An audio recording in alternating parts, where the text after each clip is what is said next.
Online video is exploding. Traditional television consumption is in decline as more and more people choose to watch video over the internet. According to research from Gartner, global spending on over-the-top subscription video will grow from just over $7 billion in 2014 to more than $16 billion in 2018. Gartner says pay TV will continue to be the largest segment of the overall consumer video market, but it's starting to erode, and it will continue to fall in the next few years. The explosion in online video has been a big talking point at this year's FT Digital Media Conference in London. But as the viewing moves from TV to online, are the ad dollars going to follow? Dollars will always follow the audience. But there's a huge gap between the current audience viewing and the ad dollars. It has happened so rapidly from being something we talked about and something that happened in niche, with niche audience, to be a mass movement of everyone under 34, that they have to just, face it and get used to it. It's going to not happen overnight. Linear television has been blown up and disrupted by on-demand services such as Netflix, Hulu and Amazon, all delivered via new platforms such as Apple TV and Roku. Now you have, at least in Roku's case, we have over 2,000 content partners on the platform. So that's everything from Netflix all the way down to the local church's channel. And so now what we give is we give customers unprecedented choice to be able to select what content they want to watch and to be able to watch it whenever they want to. So they are no longer tied to a specific schedule or a specific calendar of events. They can just simply click on Netflix and watch any episode of House of Cards whenever they want. The digital media world is still in its infancy, and some advertisers still need to be convinced about its effectiveness. We're still very early in the digital video world.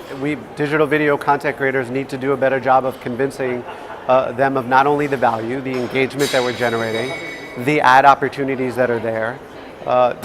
There's blame is probably the wrong word, but there's responsibility on both sides of the house from a commercial and editorial perspective to improve what we're doing to generate more value for everybody. The way the content is being slingshotted across the entire internet, we really haven't put together a nice ecosystem for advertisers to get very comfortable with how we do it.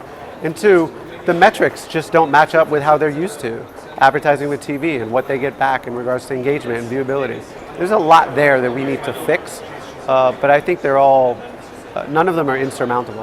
Advertisers, quite simply, want the right brand experience and the right outcomes, and they can get that through. They can get that through online, and the big players with unbelievable reach, with really good quality data analytics, can deliver that. Some say the traditional linear television model as we know it is on its last legs. Families used to sit down together at the same time to watch their favourite programmes. But are those days over? The idea of the whole family stopping at a set time to watch an event, that's a bit novel and quaint. Will live events appear online? Will one day somebody trump Sky in the UK to buy Premier League? I'd never say never to anything. But actually the economics are very, very compelling to a paid-for service, and obviously there are some sports that have to be free-to-air, that have to be broadcast free-to-air. Those protected events, which are part of the nation gathering together to watch certain things. A bit quaint, a bit novel, but honestly, I think in my lifetime we will not see a complete migration of live events online. I do think linear TV has changed dramatically, and I think it will forever be changed now. Because now that we have an on-demand world where you can get content whenever you want to, I think the whole notion of appointment television, I think, is going away. I still think there is an opportunity for linear television. There is a subset of the marketplace that wants to be able to just tune in and watch whatever happens to be on.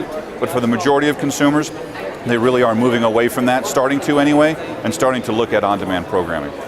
So TV isn't dead yet, but a new generation has grown up shunning the box in the living room, which presents new challenges and opportunities for program makers, advertisers and technology groups. Matthew Garrahan for the Financial Times in London.